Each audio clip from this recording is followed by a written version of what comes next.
Well, I don't know if anybody has seen outside, but I fear that pigs may be flying.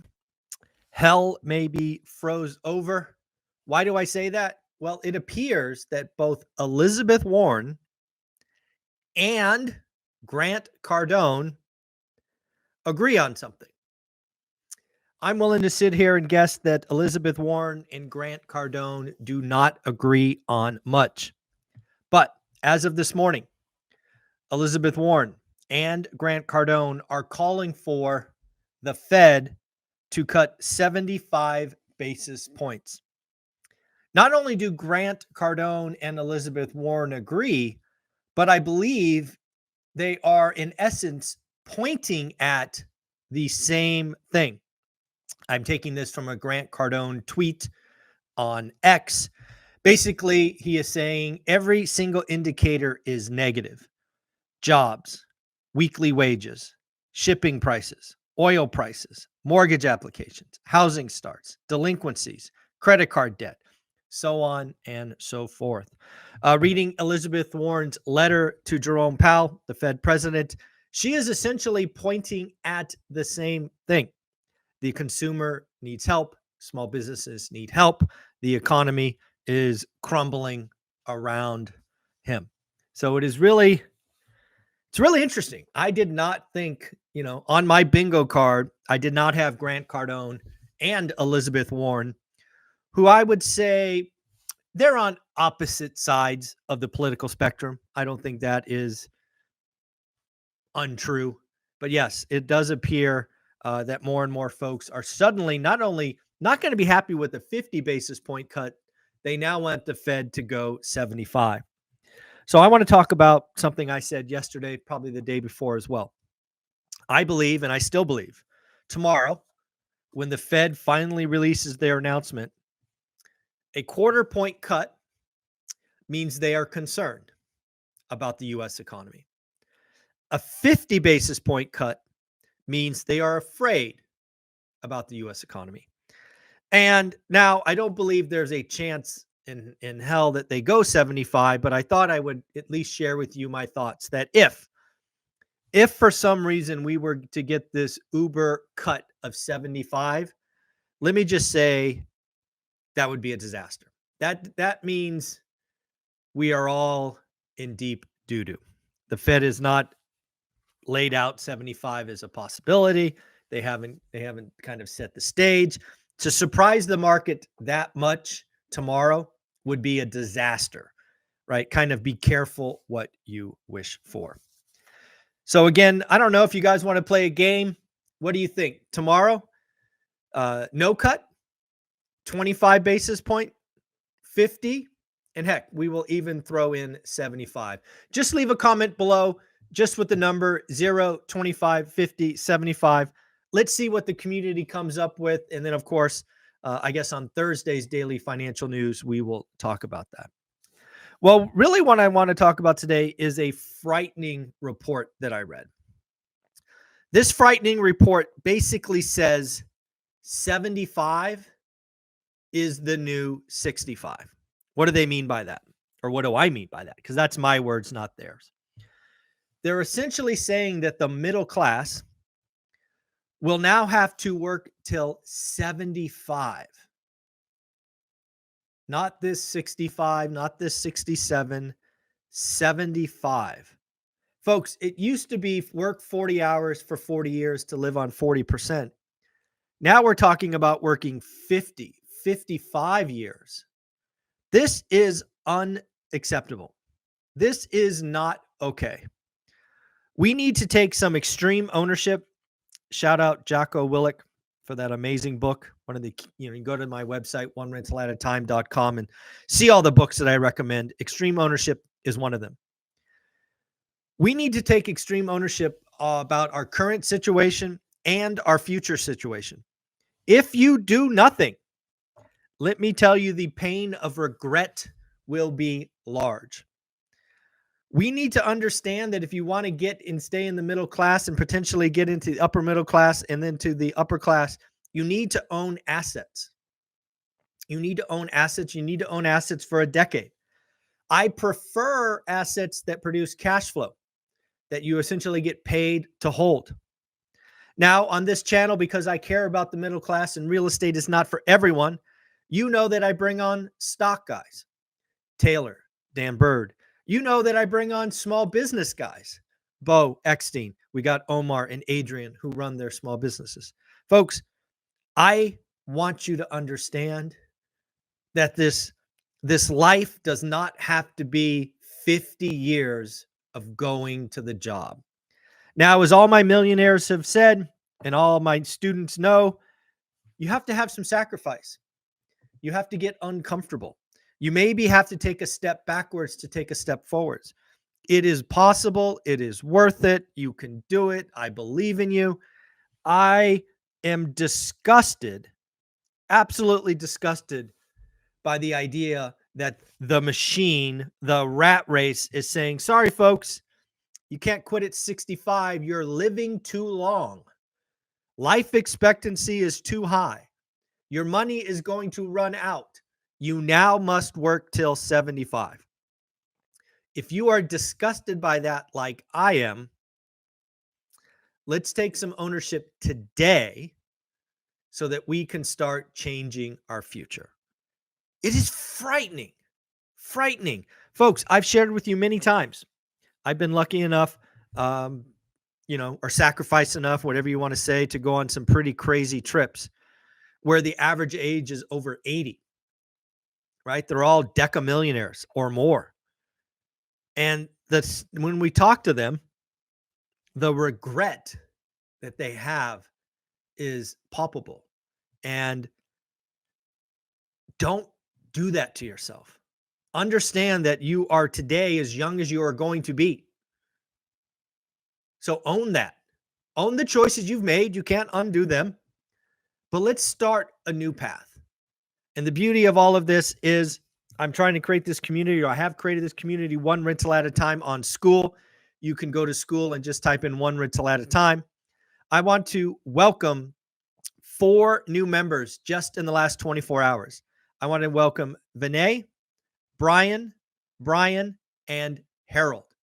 Thank you for joining School. Introduce yourself. The community is amazing. They will take care of you. And if you haven't joined School yet, I don't know what's holding you up. In about 25 minutes, 22 minutes, we will be going live in School with the one and only Anna Kelly, REI mom. She's a perfect example. Grew up in Section 8 housing. She had the big house in Texas.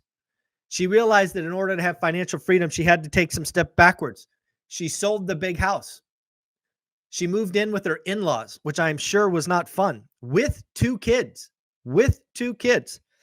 Ultimately, house hacking a 4-plex in Pennsylvania, living on the 2nd floor with 2 kids in a small 2-bedroom, 1.5 bath 4-plex, if I remember correctly. I don't know what to tell you. Those early decisions, those early sacrifices, understanding that the first 5 years suck and are hard, it's worth it.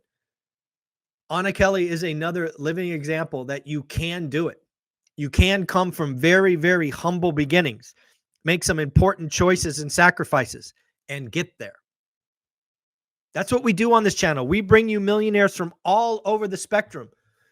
High school dropouts, people with 6 figures in debt, teenage mothers. I'm trying to show you for you to believe in yourself.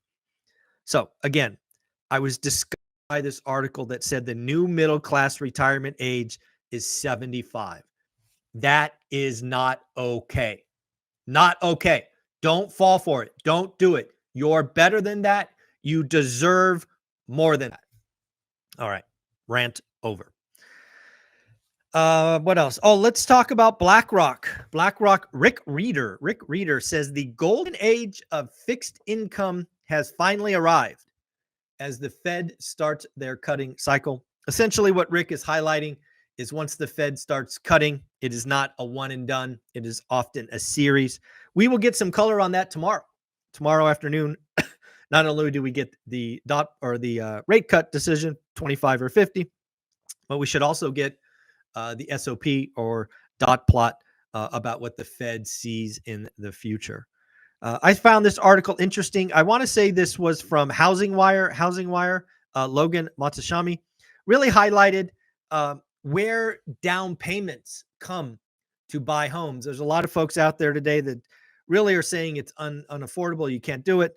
But when you look at the age buckets, I only took 3 of them. I took the young folks, 25 to 33, then 34 to 43, and then 44 and above.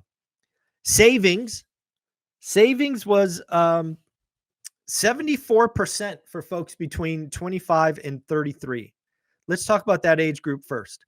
So if you're 25 to 33, 74% of the people that bought a home did it from savings.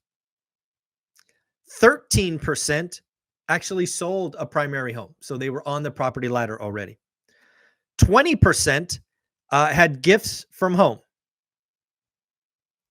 Is that right? That's over 100%. That can't make sense. Anyways, that's the numbers they had.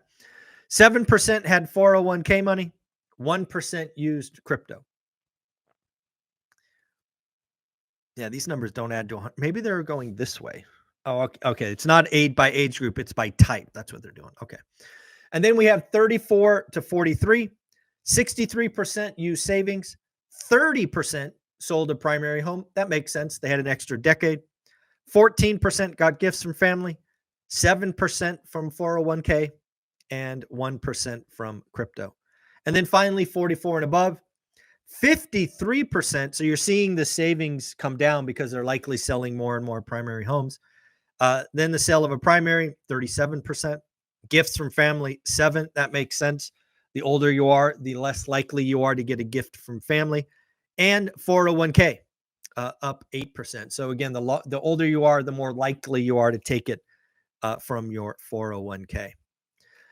JP Morgan issued a very interesting report about the stock market. The stock market is expected to have basically no return for the next decade. Wow. Next decade. So again, that's, when I hear questions like that from JP Morgan, or comments, I guess, I really think about index funds. Again, maybe the indexes don't go anywhere for a decade. So I guess, again, not the stock guy. We got to talk to Dan Bird or Taylor Sundays or Mondays. We really are going to find out if it's going to be a stock pickers market. We did have an accountability group yesterday. Shout out Jared. Yesterday? I don't know. I get all confused. Jared, actually, I guess. Yeah, Jared did it on Sunday. What's today? Tuesday? 2 days ago. My bad. 2 days ago. Jared, the accountability group ran over 2 hours. They talked about goals, the big why, mindset, getting your spouse on board, wholesaling, and finding listing agents' contact info. Again, we do 2 accountability groups, Jared on Sunday, Frank on Wednesdays. This is a big deal, folks. You got to be around people that are doing the work. You got to be around others. You got to be open to asking questions. You got to be open to sharing your thoughts. One of the beauties of One Rental at a Time on School is no matter where you are on this mountain, you could be in a position to help people, and you could be in a position to get help. We are putting together a collection of individuals who are doing the work, speaking the same vocabulary, and wanting, frankly, to have a better life. Again, my story with real estate, as I've said since the very beginning, started with a very simple goal. I wanted to have a better retirement than most. I thought if I got to 4 rental properties, I will have achieved said goal. If you only get to 4, folks, your retirement could be amazing, and you won't have to work till 75. That should be frightening. Frightening. I mean, when I interact with folks on trips, cruises, the like, most folks over 70 are not very mobile. Just now, there are exceptions, clearly. But man, I could not imagine having to work till 75.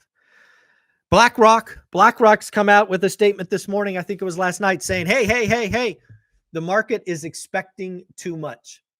BlackRock is trying to bring in expectations, basically saying the Fed's only going to give us a quarter and that they will set the stage for more in the future.